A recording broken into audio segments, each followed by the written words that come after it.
Defense in Madden is hard, but by the end of this video, my goal is that you're able to learn at least one thing that's going to help your defense play better, which is ultimately going to help you win more games. And everything I'm sharing with you today are actual things I've used myself to help me win tens of thousands of dollars playing professional Madden over the past few years. So if you're somebody who wants to win more games, let's get into the video. This is an RPO read, and this is the best style of RPO in the game because I'm just going to show you why, all right? Let us look at who the read key is here. It is this slot corner on the left. That is the read key for an RPO read, meaning that guy's playing the read option. If we were to take this guy and put him in a, let's say a vert hook and pass commit him, you would think he would play his vert hook, right? No, he is going to play the run.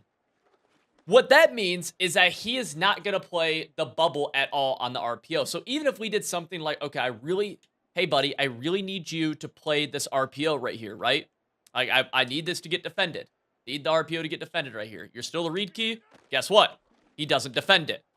RPO reads are the best type of RPO in the game. I'm going to show you how I like to defend these bad boys because they're just really, really good. First and foremost, you have to have somebody outside of the tackle. So right here, notice where the read key is here. He is the defensive end outside of the tackle on the side of the bubble. If I pinch, this changes. Now, if you have to run a defense where you pinch or something, what I like to do then is to take an interior defender and man him up onto the bubble. That is what you have to do. You have to use an interior defender and man him up onto the RPO guy, because what this will do is even when that guy kind of bugs out, you'll be able to get help. It is as simple as that to stop 90% of RPOs. Just simply man up an interior defender onto the RPO guy, and you will be good. And this also applies for if they're running like an outside screen, I would just man this guy up onto him. Now, you could also keep in mind, if I move this guy down, look who the read key is now. It's actually him. So, in this case, guess what he's not going to do? If I move him down, he's now going to play the run. But we had the guy outside of him in a hard flat. So you just have to be conscious of who this read key is. And I think the easiest thing, dude, first and foremost, run a defense where you have somebody outside the tackle on the line of scrimmage. A really good example of this is like if we went to something like 3-3 Cub and we tried something like this. Okay, let's go here. Look who the read key is here. It's going to be the outside backer. Now, if we pressed, look who the read key still is, right? Still the outside backer. But imagine we were in a defense where we didn't have that, right? Let's just say maybe this guy's out here for some reason. Look who the read key is now. It's going to be that middle linebacker up there. Each formation could be just a little bit different, so it's good to just kind of know where the read keys are on your formation. And really, again, try manning up interior defender onto the bubble guy or the screen guy if it's a screen. And then two, having hard flats from your outside guys, like a slot corner or something, helps a ton, okay? Like, seriously, that can help so much. You see right there, we actually manned it up and had a hard flat. The hard flat made the tackle, but the man up actually was the guy who picked it off. Really good combination right there, right? Super easy. Hard flats, man ups, and if you had to super sell out, right? You were in a situation where you just had to sell out, hard flat, outside corner even, okay? Like this right here, something like that is going to stop the RPO, right? And I don't recommend selling out like that, but it's just something to keep in mind where those hard flats really do a good job as long as they are not the read key, which is going to be typically the first guy outside of the tackle on the side of the bubble. Again, in this case, it's him. I move him in. Look who it is now. Kind of changes. Just got to learn for your defensive formation. Use man-ups and hard flats. I want to let you know real quick that we have a 30% off sale going on right now on my website, civil.gg, using code P30. This is going to unlock the best offensive and defensive schemes in Madden 25 and College Football 25. We have over 300 individual pieces of content up on the site right now. And by joining, you'll be joining a community of over 1,000 active members that are actually winning more games using our stuff. We did a survey the other day where we got 159 responses. 98% of those people said that they have won more games since joining. And you're not just getting content from myself, but you're getting content from some of the best players in the world literally every single week. The link to civil.gg is in the top of the description. And again, with code P30, you're gonna get a cool 30% off. If you want to start winning more games, that is the place to be. I'll see you over there. And now let's get back to the video. Two of the most underrated things in this game are dive tackles and strips. Now, let's first talk about dive tackling. This is going to be used with the X button on Xbox or square on PlayStation. And you just want to point the left stick in the direction that you want to dive tackle. This gives you a kind of, it almost like will suction your players sometimes to the ball carrier and help you make open field tackles, especially on like if they're in just straight open space, or if they're in a situation where they're kind of behind the line of scrimmage running behind a fullback or something. So let's go here and let's call just, can we go random runs? And let me just show you what dive tackling looks like a little bit. And we'll see if we can get a strip in here too and showcase when I think the strip is really, really good. So like that is an example of a dive tackle. Notice how my dude Superman dove and made a play on the ball carrier. Now, sometimes you'll just trip them up, and sometimes you'll actually get like a full animation. Let's go right here. Boom. Right there, I dive tackle. I could have hit sticked in that situation with the right stick up. So you do have like, dive tackling isn't the #1 thing you have to do if you can line the hit up. Instead, I like it for when we're a little bit like off-centered, and I love dive tackling in that situation. Now, the strip button is RB or R1 on PlayStation. Let's see if we can get it. Like, that's a dive tackle situation through and through. You don't want to hit stick there. You don't want to hold A or X on PlayStation. You want to dive tackle. Now, if you ever see a situation where the ball carrier gets stood up, what you want to do is click on to the nearby defender and spam RB or R1 to strip. This will get you a lot of like late strip attempts where they go for like that peanut punch, or they go for just like straight up clawing the ball out.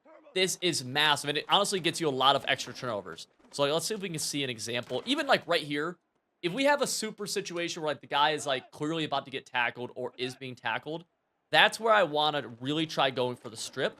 Even right here, like in those situations, I want to try clicking on going for the strip. You've probably seen it happen in your games before, where the ball carrier gets stood up, and right there, dive tackle every single time.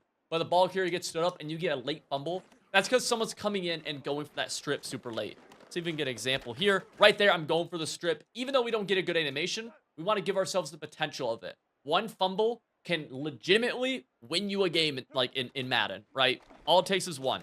Go here. Right now, I'm going for the strip late, and I didn't get a strip animation, but I am at the very least going for it, and we might be able to get a strip right here. Oh, we're definitely hit sticking Jared Goff. Yeah, if you get a one-on-one with the quarterback, strip or hit stick him.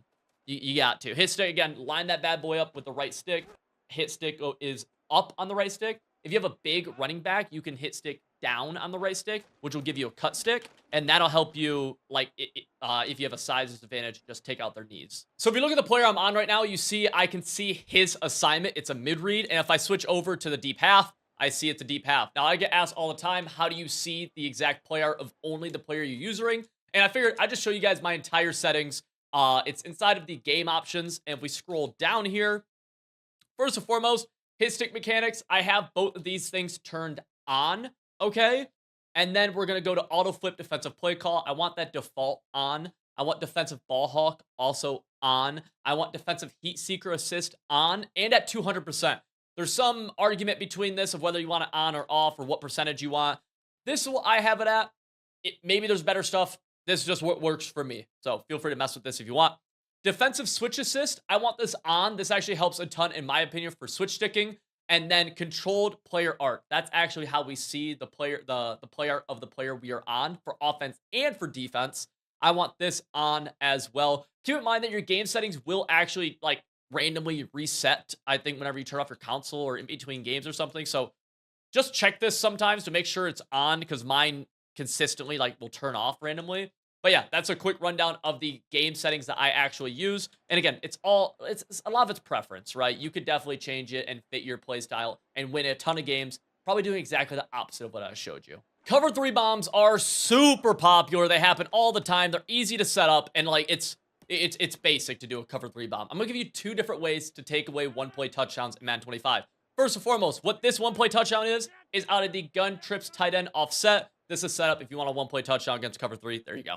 Now, we are in cover 3 on defense. One of the easiest ways to stop a bomb that's getting over top of our deep zones, okay, that's important, kind of key here. If a bomb's getting over top, is to take the deep zone defender that they're getting over top of and then press A or X on him and then right on the right stick. Deep halves do a really good job for the most part of getting back deep. And to showcase this, I want you guys to see how this deep half on the right is going to defend against this bomb, right? Let's see him. He is going to get back. We can't throw wide right here, right? It was a touchdown play before.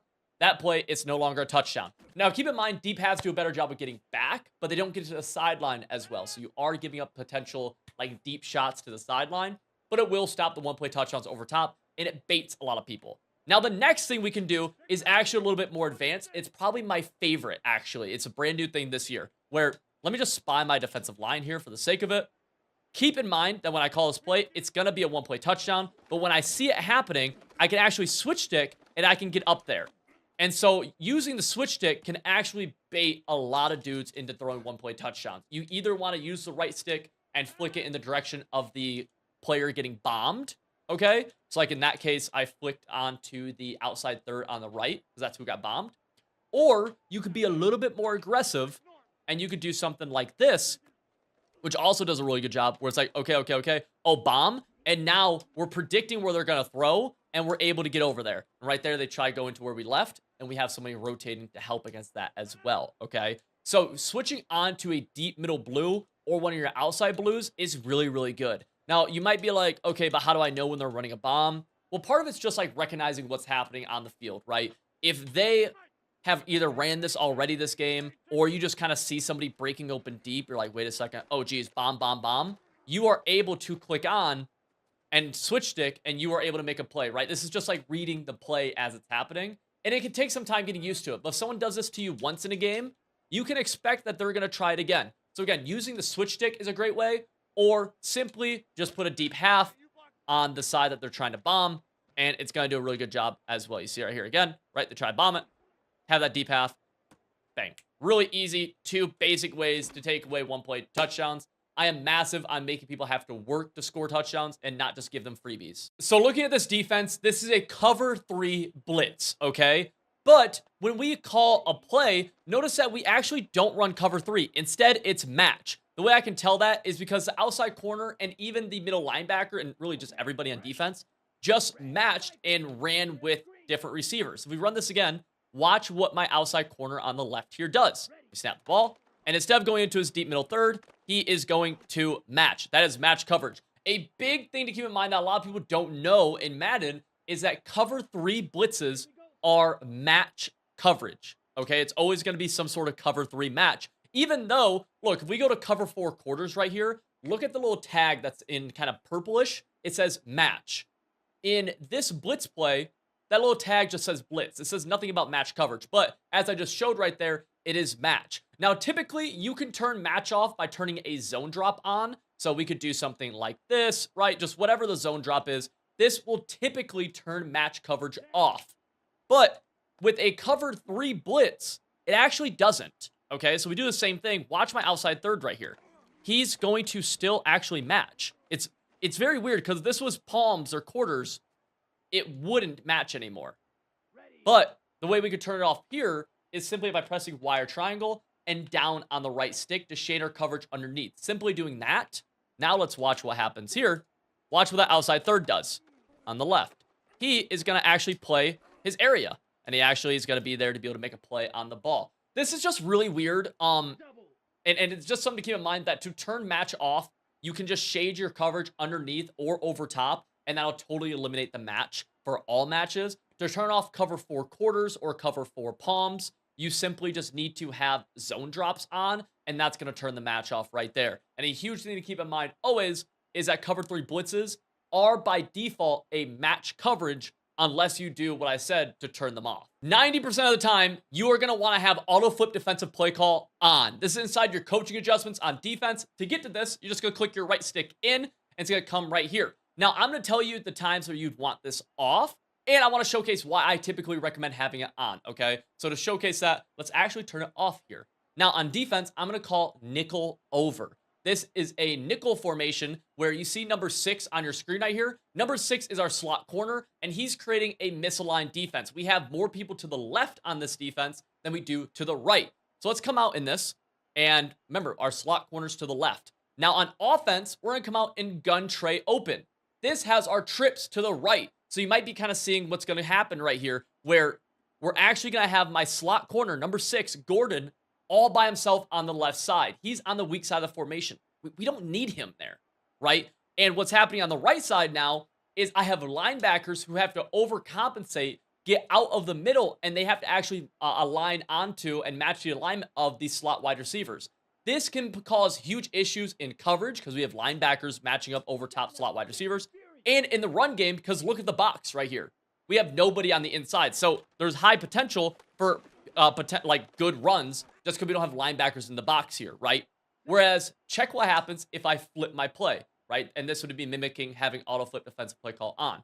We flip by pressing X or square and then right trigger. Notice here how we have our slot corner on top of the slot wide receiver, and now we have a middle linebacker in the middle. What having auto flip defensive play call on does is make sure that we're always going to align to the numbers of the offense. So let's turn auto flip defensive play call on right here. Let's come back out in nickel, and let's just do it. Notice here how we're automatically going to line up correctly, right? My slot corner is on the right side, and we're good. What if we ran trips to the left here? Would he automatically line up the correct way? Let's see. Trips to the left, and we do. We have our slot corner lined up over top of the slot wide receiver. We have this middle linebacker in the box now. He's going to help us against the run, etc., etc. This is also even more like amplified when we're running baseline. Keep that in mind. It's like it causes a lot of issues in baseline. If I turn auto flip defensive play call off, and then I go baseline here, right? Look what happens. I actually have nobody over top of these wide receivers to the right of your screen right here, right? Like there's, both of these guys are uncovered. That's not good. So I highly recommend having auto flip defensive play call on, unless you are running a symmetrical formation. So something like 4-3 over, think about this. 4-3 over, if you just look at this formation, this is almost dang near identical both sides. The D tackles have slightly different alignments, but if we had auto flip defensive play call on or off, you wouldn't really notice too much. It's going to be symmetrical no matter what, right? Right here. What if we just flip the play? Notice only thing that happens when flipping is the defensive line changes, which you could negate that just by pinching your defensive line anyways, okay? That is why we want to have auto flip on typically, unless we're in a symmetrical formation, because we got to make sure we're matching alignment. If you don't match alignment, it just leads to a bunch of potential headaches in the run game, in pass coverage, in the RPO game, just across the board. So I'm a massive believer that one of the best things we can do on defense is just do not give up free touchdowns. Simple as that. Sounds easy, but there's a good chance you, and myself included, I do this all the time, give up free touchdowns a ton throughout a game. So one of the biggest reasons for this is that people don't know when they should and should not be running press coverage. Now, I'm going to give a few different examples of when I think you should and shouldn't be, and really the biggest issues that people run into. So right here, we're going to turn our auto alignment to default, okay? So we're in default alignment, and I'm going to come out in cover 3 sky. Now, if you notice right here, default alignment is going to keep my corners all lined up alignment-wise with their wide receivers. So you see Murphy Jr. on the outside. He is matched up alignment-wise with Bijan Robinson on the outside. And if we were just to put Bijan on a streak, we're just not going to be able to get it, right? And for the most part, that's just how it's going to be, unless there's a massive speed advantage, probably like 4 to 5 speed, typically what I have seen. It could differ based on certain routes and alignment and whatnot, but typically that's what I see. So for the most part, zone-wise, as long as you're in default alignment, you can get away with pressing. The biggest issue with pressing in default alignment zone is that if you're in cover 3, right, what's really open right here? The seam is wide open, especially on the wide side of the field, right? So if I were to do something like this on the left, look who's defending that. Really nobody, right? So if I snap this ball, even if Drake London gets chucked right there for a second, we're just able to hit up the seam, and it could be an easy one-play touchdown. Now, a couple of ways if we had to run cover 3 to defend this is that we could move this guy out, right? We could just not press, and that would help some too. We could man this guy up, move our safety down. There's a few different things we can do here, but just keep that in mind. Whereas if we pressed cover 2 or cover 4, we wouldn't run into that same issue as much with default alignment. But we run into a massive issue in default alignment, or I'm sorry, in pressing zone when we're base aligned. And this is a thing, like, you need to be aware of this. So let's go back to that cover 3. Let's get back onto offense here. And so before, our outside corners were lined up right on top of the wide receivers. We press right here. Look at my outside left. There is a massive gap between them, right? And so what happens with this is that it allows for these outside fade routes to sometimes get outside and above these corners. Let's see if we can get an example of it right here. You kind of see it right there. Like, that was something we could not do with the default alignment. And if we had a bigger speed advantage there, or maybe I had like a stock fade or something, we could make that even bigger. Let's see if we get it right here. Try lobbing. We're kind of getting bad passes, but we're still able to get up and above the corner, which just wasn't a thing in the normal alignment, right? And that's a big thing that we have, like, we really don't want that to be happening. Like, that is just begging for some stupid stuff to happen. Right there, there's a little bit of a bump even from it, and now that guy's wide open. So keep in mind, baseline pressed zone coverage to the wide side of the field misaligns sometimes. Because look at the right side right here. The right side's the short side. This guy's lined up perfectly, right? The guy on the right, let's go streak. On the right side, bang. Lines up perfectly. No issues, no anything. Pretty simple, pretty easy, okay? Whenever you're playing spread sets and you run baseline, you have to know this. If I was in something a little bit tighter, though, let's go to, like, bunch wide nasty. I don't care as much. Why?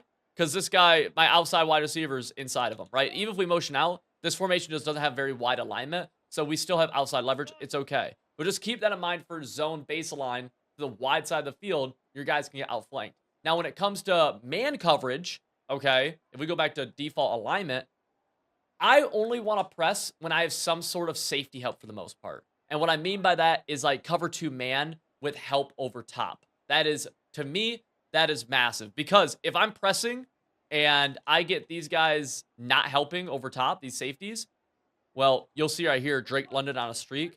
High potential for him to be a one-play touchdown. Let's see if we can get it. Dang, we want getting like bad pass after bad pass with, who's my QB right now? Kirk Cousins. Come on, brother.